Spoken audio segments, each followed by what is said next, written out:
Hello friends. इस video में हम डिस्कस करते हैं ट्रांसपोर्टेशन प्रॉब्लम की एक टाइप जिसे हम बोलते हैं अनबैलेंस कैटेगरी या अनबैलेंस्ड प्रॉब्लम।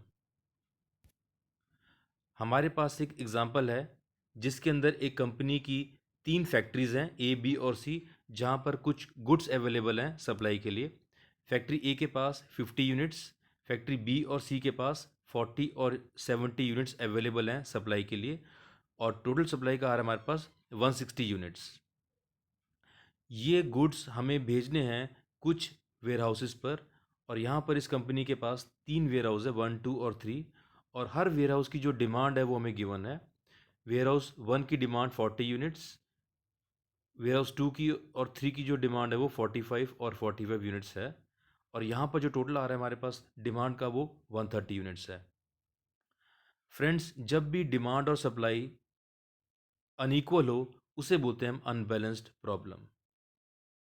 तो इसका सॉल्यूशन, इस प्रॉब्लम का सॉल्यूशन निकालने के लिए पहले हमें इसे चेंज करना होगा, इसको बनाना होगा हमें एक बैलेंस्ड प्रॉब्लम। उससे पहले एक बात और, कि इस मैट्रिक्स के अंदर जो बाकी जो वैल्यूज हमें गिवन है वो है transportation cost per unit.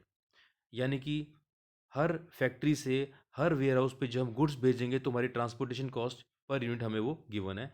For example, factory ए से अगर हम वेयर हाउस 1 पे गुड्स भेजेंगे तो हमारा खर्चा आएगा ₹11 पर यूनिट। ट्रांसपोर्टेशन प्रॉब्लम का जो मेन क्रक्स है वो ये है कि हमें गुड्स को किस तरीके से भेजना है इन फैक्ट्रीज से इन वेयर हाउस पे, ताकि हमारी जो टोटल ट्रांसपोर्टेशन कॉस्ट है वो मिनिमाइज हो सके। इसके लिए हमारे पास कई मेथड्स हैं, लेकिन अगर कुछ मेंशन ना हो तो हम यूज़ करते हैं वोगल्स अप्रॉक्सीमेशन मेथड। वोगल्स अप्रॉक्सीमेशन मेथड हम डिटेल में एक पिछली वीडियो में डिस्कस कर चुके हैं, तो आप चाहें तो उसको देख सकते हैं। तो लेकिन वोगल्स अप्रॉक्सीमेशन मेथड यूज़ करने से पहले हमें इस अनबैलेंस्ड प्रॉब्लम को बैलेंस्ड प्रॉब्लम के अंदर कन्वर्ट करना होगा। तो आइए समझते हैं कि कैसे हमें इसे बदलना है, कैसे बनाना है हमें इसे एक बैलेंस्ड प्रॉब्लम। तो फ्रेंड्स, यहाँ पर डिमांड और सप्लाई में जो कम होती है हमें उसे इंक्रीज़ करना होगा। जैसे यहाँ सप्लाई 160 है और डिमांड है 130 यूनिट्स, तो अगर हम डिमांड में 30 यूनिट्स ऐड कर दें तो ये 160 हो जाएगी सप्लाई के बराबर। अब यहाँ पर हमने 30 यूनिट्स की डिमांड एडिशनली एक सेल में लिख दी। इसका मतलब यहाँ पर हमें एक डमी वेयर हाउस क्रिएट करना होगा, डमी वेयर हाउस 4।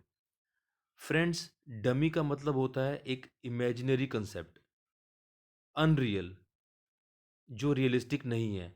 यानी कि डमी मार्केट या डमी फैक्ट्री या डमी वेयर हाउस एक्चुअली में एग्जिस्ट नहीं करता, उसको हम सिर्फ यहाँ पर अपने सॉल्यूशन को बैलेंस बनाने के लिए इंट्रोड्यूस करते हैं। तो यहाँ पर हमने एक डमी वेयर हाउस क्रिएट कर दिया। अब एक और सवाल यहाँ पर यह है कि यहाँ पर ट्रांसपोर्टेशन कॉस्ट क्या आएगी। तो चूंकि ये वेयर हाउस एक डमी वेयर हाउस है तो यहाँ पर कोई गुड्स तो हमने भिजवाने नहीं है, तो यहाँ पर जो ट्रांसपोर्टेशन कॉस्ट है वो ज़ीरो आएगी, तो हम हर सेल के अंदर ज़ीरो लिख देंगे। अब ये हमारी प्रॉब्लम जो है बन चुकी है एक बैलेंस्ड प्रॉब्लम, क्योंकि डिमांड भी 160 की है और सप्लाई भी 160 की है। तो आइए इसे चलते हैं इसके सॉल्यूशन की तरफ, और इसे हम सॉल्व करेंगे वोगल्स अप्रॉक्सीमेशन मेथड से। फ्रेंड्स, इस सॉल्यूशन मैट्रिक्स के अंदर हमें सारी वैल्यूज़ हमने क्वेश्चन से ली हैं। सिर्फ हमें डिफरेंसेस या पेनल्टी हमें रोज़ और कॉलम बनाने होंगे, फैक्ट्री के सामने भी और वेयर हाउस के सामने भी। सबसे पहला स्टेप वोगल्स अप्रॉक्सीमेशन मेथड का होता है कि हमें शुरुआत करनी है पहली रो से, और हमें लेना है difference between two least cost cell. यानी पहली रो में से जो दो लीस्ट कॉस्ट सेल है हमें उनका डिफरेंस निकालना है और लिख देना है पेनल्टी के अंदर। पहली रो का डिफरेंस हमारा आ रहा है दो लीस्ट कॉस्ट एलिमेंट का 7, तो यहाँ हमने 7 लिख दिया। यही काम हमें करना है सेकंड और थर्ड रो के लिए। जो काम हमने रोज के लिए किया है वही काम करेंगे हम कॉलम्स के लिए भी।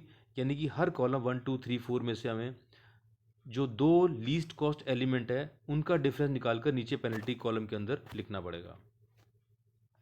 उसके बाद हमें देखना है कि मैक्सिमम डिफरेंस कहाँ पर आ रहा है। मैक्सिमम डिफरेंस हमारा 10 में आ रहा है, तो इसका मतलब हमें सेकेंड रो के अंदर जो लीस्ट कॉस्ट एलिमेंट है वहाँ पे करनी है हमें एलोकेशन।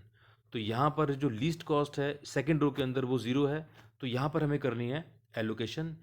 तो यानी कि हम फैक्ट्री बी से वेयर हाउस 4 पे गुड्स को भेज रहे हैं।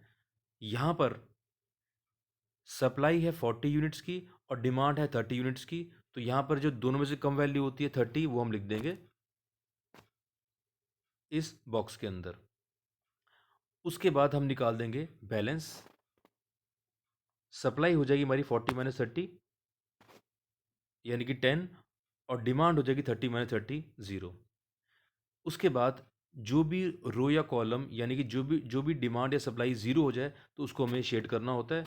तो हमारे पास वेयर हाउस 4 में जो डिमांड है वो ज़ीरो आ चुकी है, तो हम उसको शेड कर देंगे। फ्रेंड्स, अब जो हमने स्टेप अभी तक यूज़ किया है इसी को हमें बार बार रिपीट करना होगा।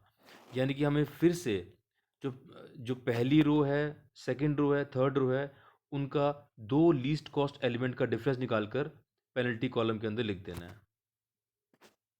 फिर यही काम हम करेंगे कॉलम्स के लिए। दो लीस्ट कॉस्ट एलिमेंट का डिफरेंस हम नीचे पेनल्टी कॉलम के अंदर लिख देंगे। मैक्सिमम डिफरेंस कौन सा आ रहा है हमारे पास, यहाँ पे आ रहा है 6, यानी कि अगेन हमें सेकेंड रो के अंदर ही देनी है एलोकेशन लीस्ट कॉस्ट सेल के अंदर। तो यहाँ लीस्ट कॉस्ट सेल हमारा आ रहा है 10, तो यहाँ पे करेंगे हम एलोकेशन।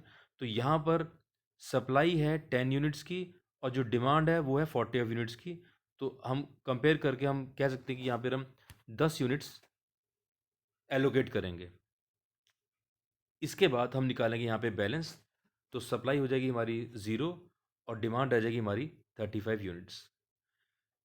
जिस भी रो या कॉलम का 0 आ जाए उसे हमें बैलेंस 0 आ जाए तो हमें उसको शेड करना होता है। तो यहाँ पर हम सेकंड रो को शेड कर देंगे क्योंकि यहाँ की जो सप्लाई है वो 0 हो चुकी है। फ्रेंड्स, दोबारा से हम निकालेंगे डिफरेंस रोज का दो लीस्ट कॉस्ट एलिमेंट्स का। वही काम हमें कॉलम्स के लिए भी करना है। उसके बाद मैक्सिमम पेनल्टी ढूंढनी है हमें, जो कि 11 आ रही है। यानी कि इस बार हमें थर्ड कॉलम में लीस्ट कॉस्ट एलिमेंट के अंदर हमें एलोकेशन देनी है। तो यहाँ पे हमारा लीस्ट कॉस्ट 7 आ रहा है, तो यहाँ पे हमें इस सेल के अंदर एलोकेशन देनी है। यहाँ हमने कंपेयर किया 50 यूनिट्स है सप्लाई के और 35 यूनिट्स है डिमांड के, तो यहाँ पे हमारे पास 35 आ जाएगा। अब लिखेंगे हम बैलेंस। सप्लाई हो जाएगी हमारी 15 जो बैलेंस है, और डिमांड हो जाएगी हमारी 0। उसके बाद चूंकि डिमांड हमारी यहाँ पर 0 हो चुकी है तो हमें शेड करना होगा थर्ड कॉलम को इस तरीके से। अब दोबारा से हम डिफरेंसेस निकालेंगे हर रो का, हर कॉलम का, दो लीस्ट कॉस्ट एलिमेंट्स का। अब मैक्सिमम डिफरेंस हमारा जो है वो 9 आ रहा है, यानी कि पहली रो के अंदर हमें करनी है एलोकेशन। तो पहली रो के अंदर हम ढूंढेंगे लीस्ट कॉस्ट सेल जो कि आ रहा है 11। यहाँ पर हमने कंपेयर किया 15 यूनिट्स की सप्लाई है और डिमांड जो है वो 40 यूनिट्स है, तो हम करेंगे एलोकेशन 15 यूनिट्स की। फिर हम निकाल देंगे बैलेंस। सप्लाई हो जाएगा हमारा 0 और डिमांड रह जाएगी हमारी 25। अब चूंकि सप्लाई होगी 0 तो यहाँ पे हम शेड कर देंगे पहली रो को। फ्रेंड्स, अब हमारे पास सिर्फ दो ही सेल बचे हैं आखिरी रो के अंदर, यानी 8 और 12। इसके अलावा सारे एलिमेंट्स हमारे शेड हो चुके हैं। तो जब हमारे पास एक रो या एक कॉलम बच जाए तो हमें रो या कॉलम डिफरेंस निकालने की ज़रूरत नहीं होती, हम सीधा एलोकेशन कर सकते हैं। तो हम कर देंगे एलोकेशन पहले सेल के अंदर 8 के अंदर, और हमें कंपेयर करना है यहाँ पे 70 और 25। तो हम यहाँ पे एलोकेशन कर देंगे 25 यूनिट्स की और निकाल लेंगे बैलेंस। अब हमारे पास बचा आखिरी सेल 12, और यहाँ पर सप्लाई भी 40 यूनिट्स की है और डिमांड भी 40 यूनिट्स की है, तो हम यहाँ सेंड कर देंगे 45 यूनिट्स और शेड कर देंगे, और बैलेंस हम बैलेंस निकाल दिया हमने। तो अब यहाँ पर हमारा काम ख़त्म हो चुका है इस मैट्रिक्स का। हम सारी एलोकेशंस कर चुके हैं और हमारे पूरा का पूरा जो मैट्रिक्स है वो शेड हो चुका है। अब हमें इस मैट्रिक्स से हमें आंसर निकालना है। आंसर निकालने के लिए जहाँ जहाँ हमने यूनिट्स एलोकेट किए हैं उसको मल्टीप्लाई कर देंगे उस सेल की कॉस्ट से। जैसे पहला सेल हमारा है 15 units into 11 plus 35 units into 7, इस तरीके से जहाँ जहाँ एलोकेशन है वहाँ वहाँ हम उसको इंटू करके आंसर निकाल देंगे। तो total transportation cost as per वोगल्स approximation method हमारा जो आंसर आ रहा है वो आ रहा है ₹1250। फ्रेंड्स, यहाँ पर एक पॉइंट और भी कई बार एग्ज़ाम में पूछा जाता है कि हम किस वेयर हाउस से, आई मीन किस फैक्ट्री से हम गुड्स को कहीं भेज नहीं पाएंगे। तो अगर आप चेक करेंगे इस मैट्रिक्स को, तो यहाँ पर जहाँ जहाँ हमने गुड्स भेजे हैं डमी वेयर हाउस के अंदर, तो वहाँ वहाँ हमने एक्चुअली गुड्स हमने नहीं भेजे हैं। तो यहाँ पर आप देखिए फैक्ट्री बी से हम वेयर हाउस 4 पे गुड्स को भेज रहे हैं 30 यूनिट्स, एक्चुअली वो हम गुड्स नहीं भेज रहे। तो इस हम कह सकते हैं कि फैक्ट्री बी से जो 30 यूनिट्स हैं वो हमने कहीं पर सेंड नहीं किए, हमने वो कहीं ट्रांसपोर्ट नहीं किए।